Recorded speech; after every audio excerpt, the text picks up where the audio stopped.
जय जगन्नाथ नमस्कार welcome to RB teacher support मु राधा सर आपण मानक सामने नुआ टॉपिक नुआ video government of Odisha finance department letter number 28624 date हला 9/10/2024 रे ग्रेचुइटी रो लिमिट 15 लाख रु 20 लाख वृद्धि हला बोली प्रकाश पाइछि।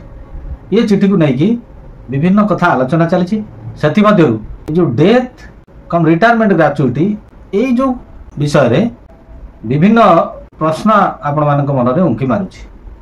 जो मैंने ग्रेचुइटी बाबद क्लीयर अच्छा से भल भाव बुझी जाइए किंतु जो मैंने ए विषय टिके बुझीबार असुविधा अनुभव करुँचे असुविधार सम्मुखीन होती। ग्रेचुइटी कौन ये लिमिट जो वृद्धि घटला माने को माने पाइबे को माने पाइबे ना मो पाखु केतक भाई भौणी फोन कर पचारे। तो आज वीडियो रे ये संपर्क डिटेल्स आलोचना मु रखी वीडियो शेष पर्यंत देखो। चैनल सब्सक्राइब करनथिले सब्सक्राइब कर नोटिफिकेशन बेल ऑन कर दियंतु जाफल जितेबाला ये चैनल अपडेट वीडियो आसीबो प्रथमे नोटिफिकेशन आपन सूचना मिल जिवो। प्रथमे आमे जानिबा आवश्यक ग्रेचुइटी कौन। ग्रेचुइटी होउची जने सरकारी कर्मचारी चाकरी थाई मृत्युवरण कले किंबा से तार अवसर ग्रहण कला परे ओसीएस रूल 1992 अनुसार ताको सरकारी सेवानिवृत्त बा सरकार को सेवा देइथवा कारणरू ताको गोटे अनुकंपामूलक आर्थिक सहायता प्रदान करा जायता सेटा होउची ग्रेचुइटी। जने चाकरी थाई डेथ करिगले किंबा जने रिटायर्ड करिगले केते टंका ताको ग्रेचुइटी मिलिबो ताहा तार जो फॉर्मूला रही है फॉर्मूला हिसाब से हिसाब करा जाए एवं से अनुसार तांको आर्थिक राशि हिसाब से मिलता है। तो सही जो ग्रेचुइटी मिलबार लिमिट फिक्स करा जायछि थिला 15 लाख वर्तमान वृद्धि होगी सेटा 20 लाख टंका पर्यंत। ग्रेचुइटी कैलकुलेशन केमिति करा जाए से जिनसटा समस्त जानिबार आवश्यकता अछि। देखंतु मन करंतु ये जने सरकारी कर्मचारी से 30 वर्ष चाकरी कला परे रिटायर्ड कला तो तांकर चाकरी मोट समय जोटा कि रेगुलर चाकरी मोट समय 30 वर्ष।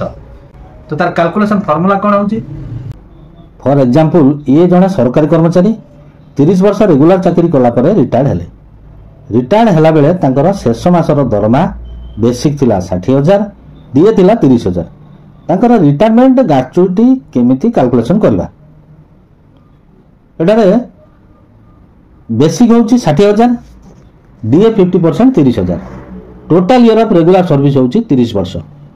Odisha government gratuity calculation formula होची बेसिक हरण 4 प्लस डीए गुणन total year of regular service हरण 2।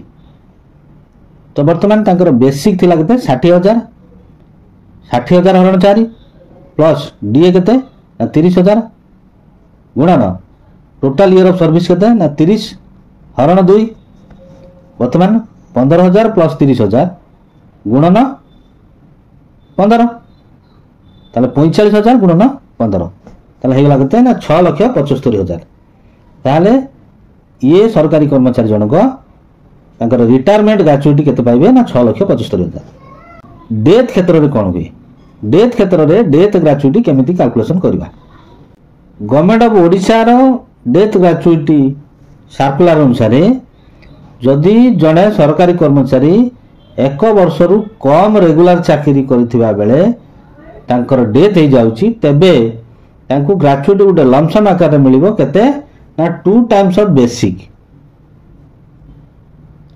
जदि 1 वर्ष रु अधिक 5 वर्ष रु कम समय चाकरी करथांती ताले 6 टाइम्स ऑफ बेसिक। जदि 5 वर्ष रु अधिक 11 वर्ष रु कम समय चाकरी करथांती ताले 12 टाइम्स ऑफ बेसिक। जदि 11 वर्ष रु अधिक 20 वर्ष रु कम समय चाकरी करथांती ताले 12 टाइम्स ऑफ बेसिक। जदि 20 वर्ष रु अधिक समय रेगुलर चाकरी करथांती ताले तांकू रिटायरमेंट ग्रेचुइटी फॉर्मूला हिसाब रे ग्रेचुइटी मिलिबो। आपण आपणकर ग्रेचुइटी कैलकुलेशन करंतु समस्त तो आम रिटायर्ड करबा ना दिने ना दिने से हिसाब रे आपण आपणकर गोटे अनुमानिक ग्रेचुइटी कैलकुलेशन करंतु। आपणकर ग्रेचुइटी केते हला कमेंट्स बॉक्स रे लिखंतु। आरबी टीचर सपोर्ट चैनल सब बेले आपण मानक पई किछि इन्फॉर्मेटिव वीडियो नै आसुची। निश्चित भाव में आपण माने से वीडियो को भल पाउथबार मु अनुभव करूची। एई बळी भल पाइबा सब दिन पई रहू। वीडियो लाइक करंतु मते उत्साहित करंतु। आशा करे वीडियोटी आपण मानक पई इन्फॉर्मेटिव हेतिबो। चैनल सब्सक्राइब करनथिले सब्सक्राइब कर नोटिफिकेशन बेल ऑन कर दियंतु। वीडियोटी को लाइक और शेयर करंतु। परवर्ती वीडियो पर्यंत रहूची। नमस्कार बंदे उत्कल जननी।